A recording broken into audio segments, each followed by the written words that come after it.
Hey, everybody. Welcome to another episode of Buzzing About Romance. This is our Wednesday night book club styling sip and discuss episodes. I am Becky, and joining me for this episode is Jenny. Hi, Jenny. Becky. And Amanda. Hi, Amanda. Hi, Becky. And Heather. Hey, Heather. Hello, everybody. So this week we are discussing Where We End by Ashley Munoz. This is book 4 in the Stone Riders MC. How many of us started at book 4 and how many of us started in the beginning? Jenny's book 4, Heather's book 4, Amanda started at book 1. How much are you having anxiety because you started at book 4, Heather? Not much. No? I mean, I'm probably the odd man out in this whole crew. I can do this and be fine. Yeah. I mean, I read book 1 and 2, skipped book 3, read book 4. What about you, Jenny? I didn't have any problem starting at 4. No? Are you going to go back? And I am listening to book 1 when I should be doing other things. well, we all have those moments. And Amanda, you just said, screw it. I need to do all 4 books in a row. Yeah, well, I've had the series on my TBR for a while, so I was like, well, I'm just going to use this opportunity to make, to like go in and read them all. So, Yeah. Okay. So who wants to share all the things in the doc? Who's on it? You got I'm it in up, it. Heather? Okay. Yeah, okay. So let's see here. The release date was July 26, 24, so this summer. It is Stone Riders MC Book 4. The genre is romance, motorcycle club. The tropes are close proximity, second chance, MC club, childhood friends, small town. I would say like friends to lovers, But they aren't really friendly. I suppose. Third act breakup, no. Put out percentage is 36%. With a flashback, and then 44% is present day. Author notes on page, like trigger warnings would be on page essay, violence, child neglect. This author does a really great job with kind of content warnings, and it is available on Kindle Unlimited, not in audio yet, but I think it's coming. October, it's coming. Yep. What did she call it? Content advisory? I think so. I think so, yeah. Which I felt was so incredibly well done. I I agree. agree. And it didn't give any spoilers away. But it's written in such a way that going into that book that there are going to be some tough pieces to this. Yes, and the book opened early enough that you could see it without scrolling back. That was my next question. Where did it open when you opened the ebook on your Kindle? I think it was, I don't know if it was like the first, I think maybe the dedication page is where it opened for me. Nice. Yeah, I think so. Because it's something about all the women, Yeah, like this is for all the women that are survived or something. yeah. So that was a really good spot. Hold on one second, guys. I'm a little green on the screen at the moment. Oops. Yeah. There, I'm back. You know what else Go ahead. You know what else she does is she has a like motorcycle club terms, Yes. which was super helpful. I mean, I've read motorcycle, but I reread it just kind of to re-immerse myself in it. Yeah, it's interesting. She does the 1% piece, talks about what that exactly means, what we're looking at when she writes Motorcycle Club. And I will say, in the grand scheme of Motorcycle Club romances, I think this one was not super dark. Well, there was I would tell people maybe not to get too attached with some of the characters because people die on page. Yeah. I think this was the darkest out of the 4. But I mean, there's some darkness. And But it's not as dark as some of the Motorcycle Club books, I don't know, I felt like the way they treated the women was more respectful than we get in some Motorcycle Club books. Yeah, The that's true. Stone Riders for sure Yeah. do. Maybe Yeah. not all the clubs, but Not Stone all the Riders for clubs. sure. Yeah, like the main characters respect their women, but there's definitely a lot of disrespect. But I didn't even think in the previous earlier books. I mean, they talk about the sweet butts and the girls that kind of get passed around, but it's not the sole focus. Like a lot of the older club members are Yeah. in relationships. They have old ladies. They're called old ladies. Yeah, and I hate that term. I'm like, I Why? love it for some odd reason. See? Do you want like Justin to start referring to you as his old lady? I dare him. First of all, I'm younger, so that won't work. No, I don't know. I feel like they say it as like a term of endearment, right? It is. I don't know. There's I something. don't think so. I feel like a lot of times women in Motorcycle Club romances are treated like the ball and chain. Like they are the Yeah. thing they are dragging along. But I don't feel like in this book that with Natty, she was being dragged along. Now, she gets kidnapped and there's some violence and things happen. But I don't feel like Silas was disrespectful towards her. Silas wasn't, but she definitely dealt with like the disrespect with Dirk and then Alex. Mhm. Is his name? Yeah, Alec and yeah. Yeah. But they're the villains. Yeah, but she still had to deal with it. But they're the villains. They're the bad guys. I don't know. And Okay, before we get too deep into this book. So if we look at mafia romances versus Motorcycle Club romances, typically in the mafia, the women are almost worshipped. Yeah. They are kind of put up on a pedestal, you know, catered to, treated like queens. I mean, even if they're being locked in a room and kidnapped, they're protected, right? Mhm. And oftentimes I feel like in Motorcycle Club romances, which is where my struggle comes into, the women are often treated like disposable. Like we can get rid of her and someone new comes along. Yeah, I think so in a lot of them, but not all of them. So that when I say that this one didn't feel as dark, I don't feel like there was that disrespect towards Natty and the other heroines in this series. I would agree. I think some of the other men are like obsessed with their old ladies or their women, right? For sure. Yep. For sure. Okay, we are going to spoil this book because There isn't a way not to. you can't talk about this book and not spoil it. So, if you haven't read this book and you prefer to not get spoilers, you can fast forward to the last 5 minutes where we'll let you know books that are comparable and if it's a thumbs up or thumbs down. Can also check the reviews on the website and go from there. But for the course of this discussion, we're going to spoil the shit out of this book.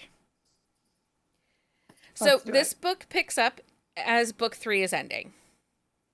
Yes. And so for those that didn't read book 3, were you lost here in the beginning as to exactly Not the really. role? Mm-mm. The only thing that you miss is like the epilogue of book 3 is the part where she gets kidnapped. That's really the only thing that crosses over. So if you don't read book 3 and you walk in where she's been kidnapped, that's really all you've missed. It's not even really Okay. discussed so much at the end of book 3. And there's a flashback though, so Yeah. you like see how it happens or hear Yeah. Yeah, you get enough information to connect the dots. Yep. So in the start of this book, Natty has been kidnapped by Alec and by Dirk. Fable. Fable. Fable. But we do not know, at this point, we do not know what Natty's connection to all of this is. We go in thinking that she's just been kind of living with the Stone Riders under their umbrella of protection, but kind of doing her own thing. Yeah. There are a couple of hints. You get a little more hint that she and Silas have a deeper relationship in book 3, but not a lot. Yeah, you get some breadcrumbs in book Yeah. 2. Um, Yeah. because some of the characters question, like, why do you keep coming around? Why are you here? The heroine in book 2 kind of puts Silas, on notice. Like, Well, Yeah. even in like book, because I've only listened to book 1 besides reading book 4. Even in book 1, like they kind of question her, and she's like, which like if you read book 4 first, you're like, she's You lying. know. yeah, She's yeah. Yeah. Um, so what did you think overall about Natty as a character? Was she likable? Were you rooting for her? Did you think she played a little too much into the damsel in distress? What are our thoughts on Natty? I liked her a lot, and then that's also because I can see her throughout the series. So in the first 3 books, like she's really a big support, like to the other 3 girls, like Callie and Laura and Penn, like so it was nice to see her finally see what's going on with her and stuff. So I liked her overall. Like I thought, there was a little bit of the damsel in distress and like the fact that she had no idea what was going on with Silas and his mom and like all these like hidden things and agendas that were going, but I liked her overall. Yeah. Um, Heather, did you think she was a weak character, or did you see some of that like quiet strength within her? I saw the quiet strength, especially like when she was kidnapped. And then I think sometimes flashbacks are hard, but I feel like it was really important here to see like how her and Silas matured. And you kind of saw over time how Natty kind of came into her own. She was like, I'm going to take this opportunity that I'm with the Stone Riders and live the life I want to live. Yeah. Jenny, what were your thoughts on Miss Natty? Yeah, I would agree with Heather. Like without those flashbacks, maybe she wouldn't have seemed as strong. Because you kind of see like her innocence get like slowly like go away. I mean, they're not in an ideal circumstance to begin with, but then like she has this situation with Dirk, and like she doesn't seem to really understand what's going on at first. And I was like, really? Come on. But Yeah. yeah, you get to see it like as she gets a little smarter. So this author's writing style has written this whole series with these alternating flashbacks. And that was one of the things I really struggled with in book 1, because for like the first 50% of book 1, we only get the hero's POV in past tense in these flashbacks. We do not get his POV in present tense until almost 60% into the book. Mm-hmm. I struggle with flashbacks because I don't need you to tell me everything. Sometimes I think some of those flashbacks, because the way this author writes, we get just a couple of breadcrumbs, but it is not enough to make a sandwich. Like, we still are going to have things revealed to us in the present tense. So that flashback just starts to feel like wasted pages. Because, like, we don't learn about what happened to Natty when she was with the Death Riders. Death Raiders, yeah. Death Yeah. Raiders. We don't learn about that in a flashback. We learn about that in present tense. Yeah. We don't learn that she and Silas are technically married in a flashback. We learn about it in present tense. Pat was like, Okay, but you got some my wife moments. How much did you love those, Heather? love on my wife moment. And he pulled it out at like the right time. I was like, yes. I mean, like, I was like, oh, just like Alec was. Yeah. Like I said, I just kind of struggled a little bit with the flashbacks, because I think they were just so frequent. They are very That was a frequent. lot. Yeah. Mm-hmm. And I would have rather have seen, like, one of the things, and I know that we get what, like the first 25% she's kidnapped and then rescued. One of the things that we had in earlier books were these really dynamic girl gang female relationships. You talked about like how she connected with the other girls in the earlier books. I don't feel like we Yeah. got that in this book. No, we didn't. Not as much. And I mean, I'm glad they kind of like showed up for her, but you definitely don't get it as much in this book as you did in the previous books. And I felt like that was missing because Natty was such the nucleus of that group, you know, come bake bread with me, and then you had Red, and the pieces with Red, like, I cried. I I was like, a lot of people die in this book. It now was that I rough. think. Well, it was but was rough. real rough. I cried when she shared that she was experiencing early onset dementia, Yes. and then she gets killed by Fable. Not And just her, Brooks too. and That Brooks was the too. part that I was like, oh dear. Like, you weren't out at That that was part. really hard to read. I didn't cry, but I, felt like I should be. So. I was crying. I like had puffy eyes the next day. I was like, oh, because I think Natty took the opportunity with the Stone Riders to build herself a family that she never had. She really just had Silas and Sasha, or right, Sasha. Yes. So Yeah. those were her only people, and she has this huge family now of people that love and care about her, and she. Not only does they love her, she loves them, and like that fulfills her. And I think that's part of what kept Silas away, was like she finally had what she always wanted, was a family. Yeah. So let's talk about Silas's character arc. I think that at the end of the day, the flashbacks helped him the most because he wasn't completely unlikable. I think if we'd only had Silas in current times, I'd have chucked him out a fucking window. Mm-hmm. Because the games that he's playing with his mother. His mom is. She's a piece. She's Yeah, a piece of I do trash. not like her. Not a huge Yeah, fan. I don't even think the flashbacks helped me with Silas. I couldn't get there. You just could not get there at all. I couldn't get there. I did not get enough resolve, like, of his reasoning for how long this went on. Yeah. Because it's not like something that started even 2 years ago, like when she was 16 like, years. Yeah, it's been going on like forever. Like, oh my gosh, get your shit together and just do what you got to do. Kill your dad and just Yes. Yeah. Well, and then it was very anticlimactic when he did. Right. Right. Yeah. But I did cry. Did you? When Alex. Oh, okay. I did too. I didn't. I was like, good. I was like, good riddance. I was over it. See, and I kind of wanted him to have, I wanted Alec to have a little more redemption. I felt like. Yeah, I mean, because she couldn't even say that she forgave him or anything. Like Silas was the one sitting there saying, it's okay, she's gonna be fine or whatever. And then I was like, okay. I'm like, I was just like, okay, I'm done. I'm over it.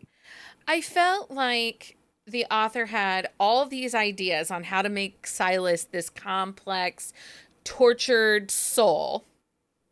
And instead of picking one or two things, she said, oh, hey, look, here's a basket full. We're just going to use them all.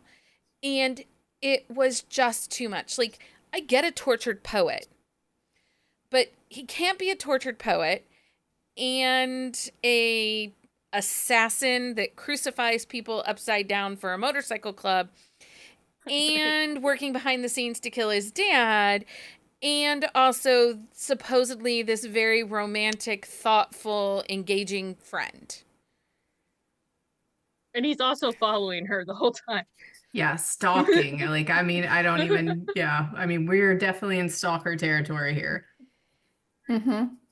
Heather, did you like Silas? I mean, I didn't hate him. I felt like he probably could have groveled a lot more than he did. But yeah. I think part of mine too was also like book 2 is my favorite.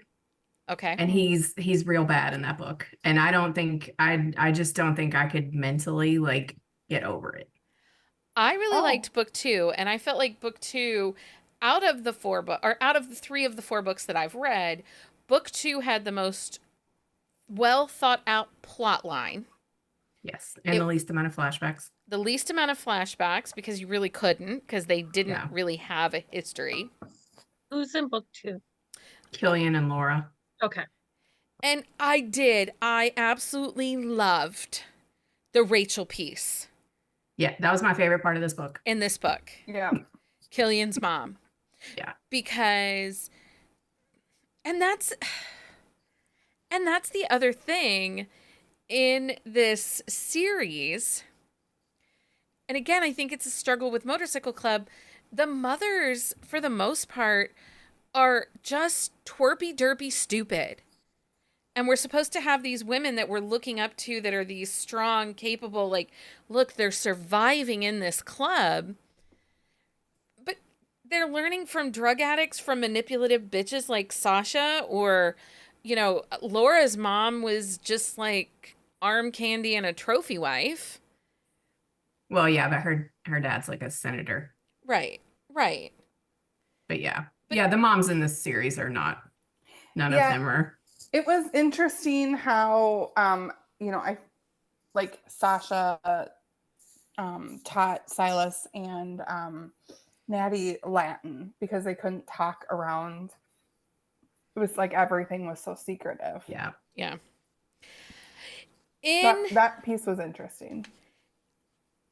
Yeah, and see, and I think that was an easy way, instead of being like, oh, they made up their own language, because you do have children that kind of will make up their own language and talk in code and stuff. And don't you think that, like, making it Latin made it elevated a little bit more? I think that Silas's mom was super manipulative in the sense that she was trying to get him, like, he didn't have 2 supportive parents. Like, his dad was a jackass, and then his mom was trying to like get him to take over his, like, you know what I mean? They were both like using him, and it didn't feel great. They're both using him to do their dirty work, and like, Yeah. I don't know. It would be helpful to know Sasha's point of view, because like she just like uses her body as a weapon and seems to have no qualms about like who she opens it to. Yep. Yes. And she's also just a piece of trash. And I read the epilogue all the way to the end, like I promise I do for these episodes. The bonus epilogue or the actual epilogue? I read all the things at the end of the book until it stopped. I did not download anything. Yeah. Okay. Why are you even letting her in the room with your child? Like, no. And I don't know that the whole, like, I'm going to be a farmer thing fits. Grow some lemons.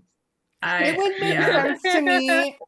It would make more sense to me if they like went back to having a garden and farm and do chickens and do like the farmer's market like Natty like she had done before. Yeah. Yeah. And I didn't understand the significance of lemons. Did I miss something early in the early pages? Think so.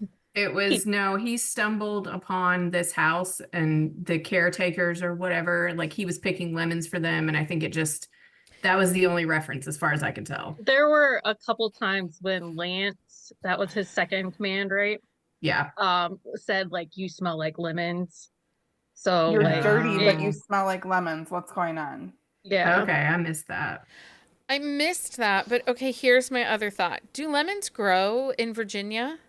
Actually, I meant to look that up and I forgot. This is the hill country of Virginia too. Like, we're not talking on the shore, we're talking in the mountains. That's a good question. I just it says in greenhouses, but not an orchard full of lemons. It does not appear so according to Google. Yeah. Yeah, they're grown indoors. Yeah, because it's not warm enough. Well, yeah, I wondered and I meant to look it up and I totally forgot. Well, I just looked it up and you cannot grow them in Minnesota. So. We cannot grow lemons in Minnesota, just so we all know. I just thought that it was like, okay, I don't really think of Virginia and lemons.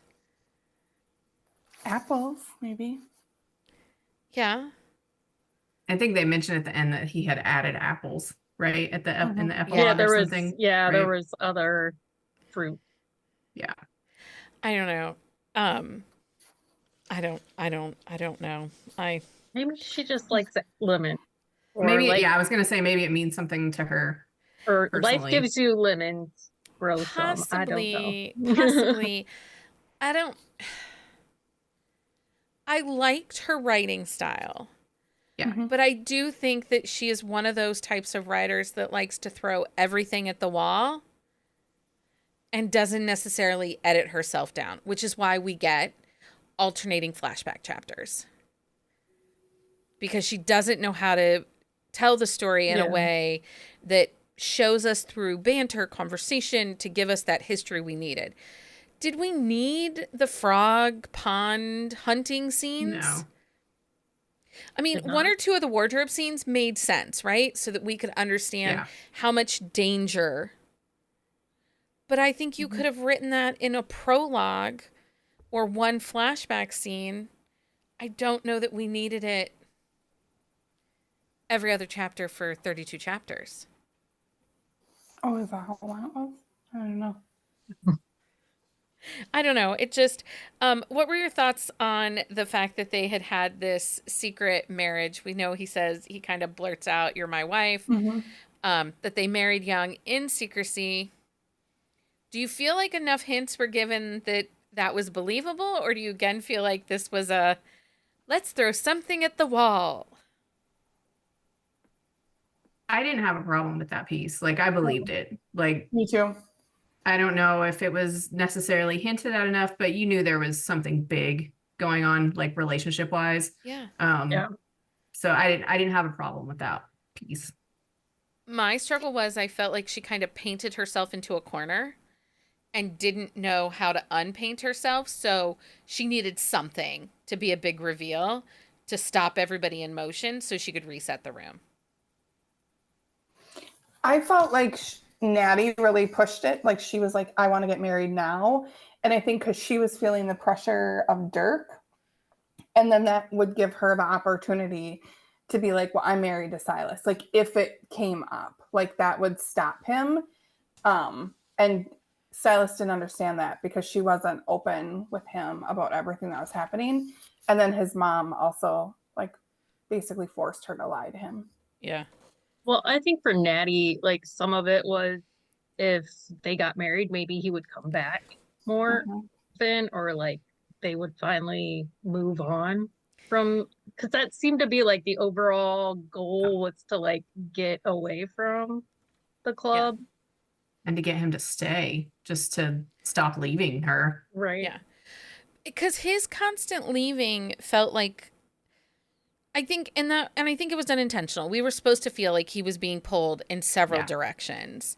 Right. But I do think that some of those directions cleared up a little too easy for like the I mean, emotional his impact dad she is was going supposed to through. be this. Oh, you mean the emotional? Okay. Well, not even but just overall, like she cleaned up all those pieces, all those things that were pulling at him very quickly, and he could just retire and become a lemon farmer in Virginia. Yeah. Yeah. I mean, it's like it all cleared up so easily. Like right now, it's like, why couldn't some of it have cleared up for? I mean, I get I get the point. I get that, you're looking for the storyline or whatever there to create the conflict. But yeah, it was convenient. I think it's also. I Go ahead, Heather. was super surprised about how like there was so much fluctuating between all the different clubs. Like that is something that I've never really read in, like there are people who are like allies or whatever, they're not enemies, but that was interesting to me too. Especially how the women kind of hopped around. This, yeah, this whole series is kind of like that. The Yeah. other clubs come in and out with an ease Oh, that even though they're supposed to be the enemies. And then so is there anything else in the main part of the book we want to talk about? Because I want to talk about the epilogue. Because I read it, so now I have to critique it. I was really, really hated the part where like Sasha like trades her and then like no one's talking about it for 2 years. Yeah. Like no one's figured this out. Yeah, and he comes home and she's just like, don't push it. Yeah. Like, just Right? don't And then ask. And he just leaves it alone. Right? Yeah. Yeah. Like, Well, I Same. mean, she doesn't know it's his wife, but like, hey, He and knows. she's hiding out with the president and with the president of the Stone Riders Club when the series starts. Yeah. So, like, she has even more knowledge. Like, make it make sense. It was hard for me to believe that he stayed away from her, the way he was so obsessed with her, and then like how he stalked her, like their draw to each other, and for him to like stare at her from across the street and her stand there was hard for me to fathom, like a little bit, you know? Yeah. Well, and that she had a whole ass motorcycle, her little yellow ninja Right. motorcycle Oh, yeah. that she had hidden. Like, she had Yeah, a that real, none know of about his- that. Yeah. but That nobody. none of his guys knew about.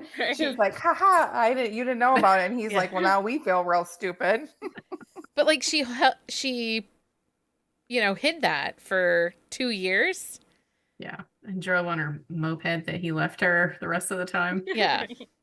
And also, doesn't it rain in Virginia? How are you getting around on a moped all the time? I don't know. It also They're snows in popular. Well, Virginia. she did say that her I think she caught rides occasionally with her coworker. Yeah. So Yeah. But Okay, so we have to talk about the epilogue because I do think that this is a great example of an epilogue and what an epilogue should be because it wasn't needed to reaffirm the HEA. It tied up some of the loose ends, mostly from the previous books. yeah. So I do feel like we got a really good example of an epilogue, what it should be, and not what we tend to get. Yeah, and I think it's also because it was a series epilogue, right? Because this is the last book in the series. It is. Okay. Now, do you think the series will spin off? Because I'm curious if she's going to spin off to the New York MC Club. I think so. I think, she set it up where she could spin off to that, or she could even spin off to one of the other clubs if she wanted Yeah, to. there's a lot of options. Yeah. Yeah, I agree. I think she is too. I just didn't know if you thought there'd be a spinoff. So Amanda, as you have read the whole series, did you find that epilogue to be satisfying? Did it help answer questions for you? I don't think I had any questions necessarily, but it did help kind of give that look into the other couples like in the future. So I appreciated it. I always like that at the end of a series. So I enjoyed it. Just real quick, what was your thoughts on the chemistry between Silas and Natty? Like, do you think this book kept the chemistry and the momentum going forward? Or do you think the chemistry was pocketed? Like, we'd have a pocket of chemistry. It was really great. But then the next 3 scenes, it was like, I'm going to wash my hair tonight and I have a headache. Like, how do you feel about the chemistry? Because I'll let you know how I feel. Well, I have a pretty good idea how you feel now. I thought about it. I just think the chemistry between the two of them was very inconsistent. I would agree. Like, and he definitely seemed obsessed with her from the start, and then she kind of didn't get it. And I'm like, really? Like, how dumb are you? But he's so obsessed that he's not even trying to talk to her in any way or like, he's supposed to be this amazing poet and they have this special spot. Why is he not leaving her notes? Yeah. Or have a burner phone or something. Yeah. Something just to continue with that moment. Does that make sense? Heather's all like, Yes. guys, they I did think the it does. sex. It's great. I agree. I couldn't understand the 2-year separation of not. Yeah. I mean, No they know communication. they know how to speak and write in Latin. Right. Let's use Yeah. that. Yeah.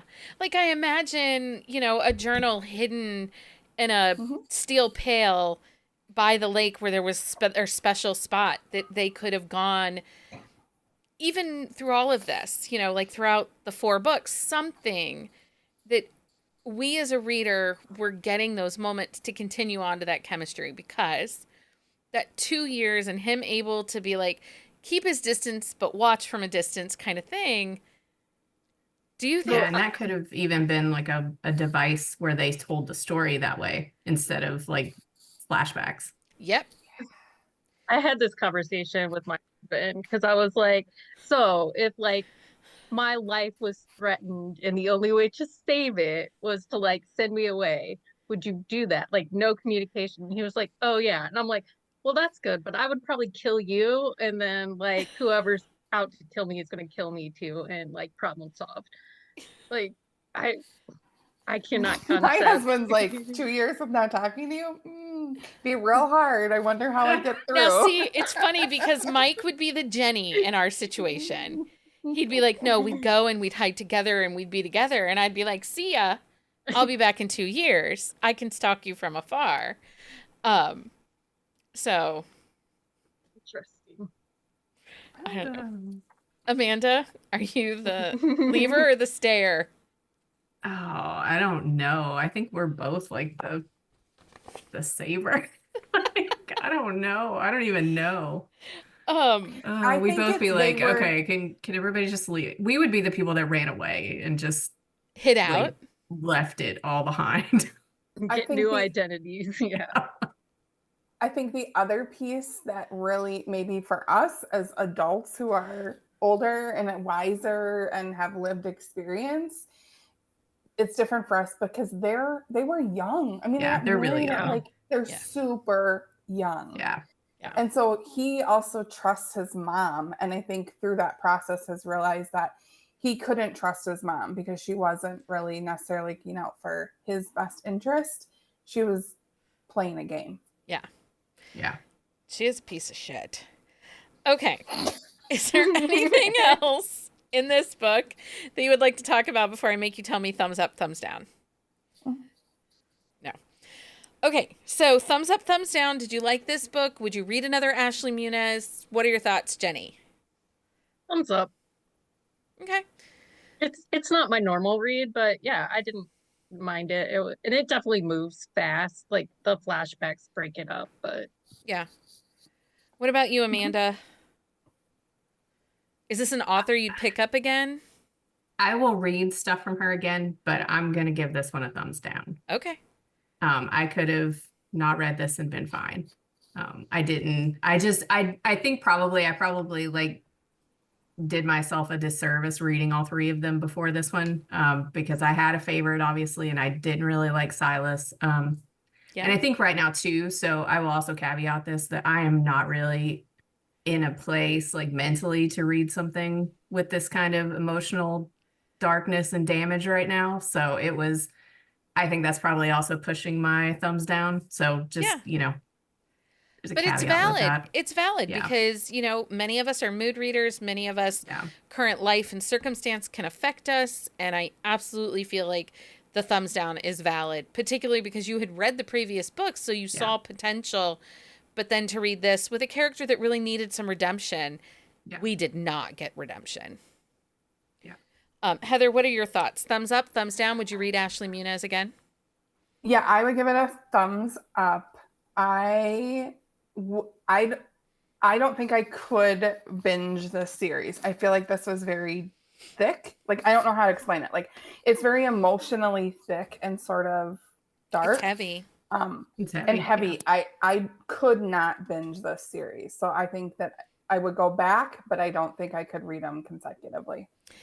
I will say Ashley Munoz does like to play with emotion. I read the one book that was the small town widow book that she did, and again, deals with some heavy topics and a lot of emotion.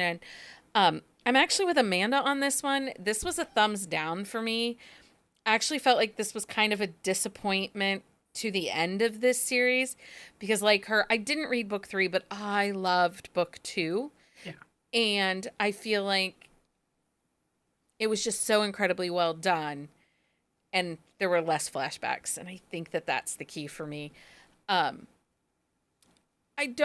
never want to say that I'm done with an author, right? Like, I try to be really, but it would have to be exceptional, and it would have to be someone saying, oh my God, this is the best book. You got to read this. I think to have me pulling that trigger. especially if we're going to see so many flashbacks, because the other small town book I read of hers was full of flashbacks. Oh. And I think that that's part of her writing style, and I don't think she does it well enough to make it her writing style, in my opinion. Like, this was my first book by her, so Same. Yeah. So I think because Heather and I like came at it from a different perspective. Right. So mhm. yeah. Yeah, you both just came into it at book 4. It was what it was. But after having, just for me, 2 previous books of nothing but alternating flashbacks to present time, it was a lot. Yeah, and even for me, like book 3 was, I didn't enjoy book 3 as much as I did 1 and 2. So Yeah. it was like it was a steady decline for me. So I liked book 1, I loved book 2, and it started to go downhill for me with book 3. Yeah, and I just was not invested in the characters in book 3, so I didn't pick it up. No. But if you did like this book, or you're trying to dabble a little bit into Motorcycle Club, we have a couple books we think you should check out, but also stick around, because in November, we will be back with an episode covering lots of Motorcycle Club romances. But does anybody have any titles they think are comparable that people should check out? I had the Clifton Forge series by Devney Perry. I think if people enjoy the first 2 books in this one, that they would probably really like the Clifton Forge series by Devney Perry. There is an overarching story line with the first, I think, like 4 or 5 books with that series, maybe like 4 books in that series, but then it kind of goes away from it. I really think that Misty Walker's Royal Bastard MC series fits into this. It's a 1%. It's a little dark. There's a lot of violence.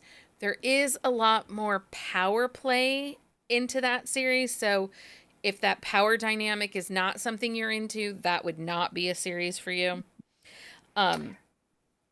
If you don't care if your motorcycle club ever drives a motorcycle, then Jenny and I think you should check out Tarnished Angels by Emma Slade. They might in other books. In book 1, they do not. In the first book. The Twisted Rose series by Eva Simmons, it's MC adjacent, but they actually ride motorcycles. And it kind of has that family dynamic and that history, and there are flashbacks in that book, but it's well done. The Emma Slate one's not very spicy though, right? No, it was pretty spicy. Was it? The Savage Kings is a really great series by Lane Hart and D.B. West. The audios are actually really good also. So if you're an audiobook person, Kristen Allen has a bunch of series. So she has like an Iowa series, I think, but she has a Texas series. And she has audiobooks that are really good too. And I really like her. I'm reading, Leah and I are getting ready to do a quick shot on one of Rebecca Sharp's in the Vigilantes series. And they're a motorcycle. Are those all bikers? What?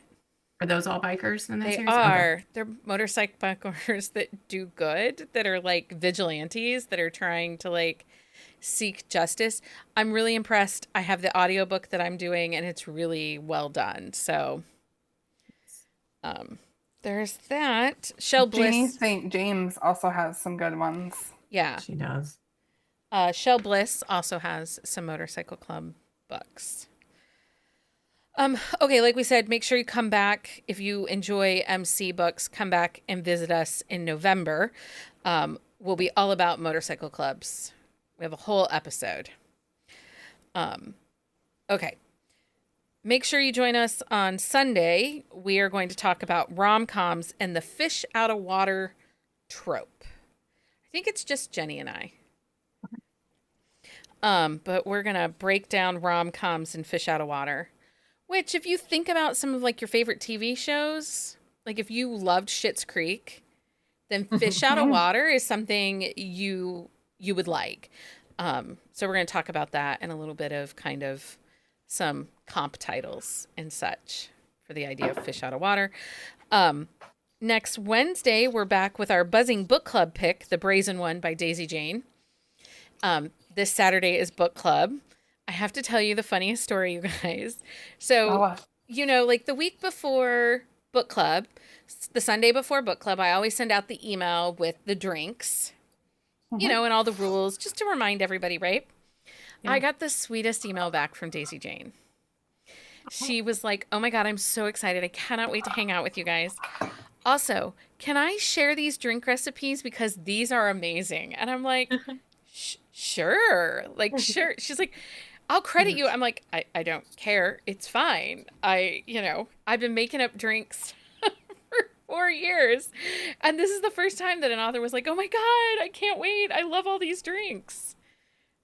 So, That's fun. And friends, she can write the spice. she does have some spicy books. That DNF series. Whew. Anyway, kinky, sexy, super spicy, not a lot of plot. Sometimes you don't need plot, Becky. I understand. Sometimes you just need, I mean, I why like the plot, but why are we wasting the pages on character development? Nobody's got time for that. Okay, I didn't say character. I really am not sure. So I read the Brazen one. Have you guys read it yet? Mhm. Yeah. I'm really not 100% sure how we're going to do a whole episode because there's a lot of spice. Again, I don't see a problem with it. We will be critiquing sex scenes next week. Well, that's the other thing we have to tiptoe quietly around. Yeah. Mhm. I say we just be out loud and say all the words outside. Okay, so if you join us, make sure you're here Sunday night at 9:00. Come back on Wednesday at 9:00. We're going to talk about The Brazen One by Daisy Jane. We're super excited. For a list of books talked about on this episode, please visit our On the Shelf show notes at buzzingabout.romance.com. You can find the current list of books that we are reading for our upcoming Wednesday episodes on the website. November is all out of this world. We've got PNR, Monsters, or October. What did I say? November. If We have to hit October 1st. October 1st. November's lineup will be announced October 1st, but you can vote for your favorite beard over on our website right now. I think that closes at the end of the week. Anyway, you can find stuff on our website. Go to our website. It knows more than I do. Don't forget to follow us on social media for updates and join our community of romance enthusiasts. If you like this episode, please leave us a review on your favorite podcast platform. Like this video and share it if you're watching it on the YouTube. Your support continues to help us bring you more content every week. Right? Okay. Yes. Because who would want to miss this? Because I'm sure filming, everyone can follow along just perfectly. because we're not awkward or weird or nothing. No. It's totally normal. Anyway, thanks everybody for hanging out and reading Where We End by Ashley Munoz. And until next time, happy reading, everybody. Find us on Instagram at buzzingaboutromance or on Twitter at buzzingromance. If you like the podcast, please leave a review. If you'd like to support us directly, join the Bookcase and Coffee Patreon and receive exclusive content only available to Patreon members. Check out bookcaseandcoffee.com for our on-the-shelf show notes.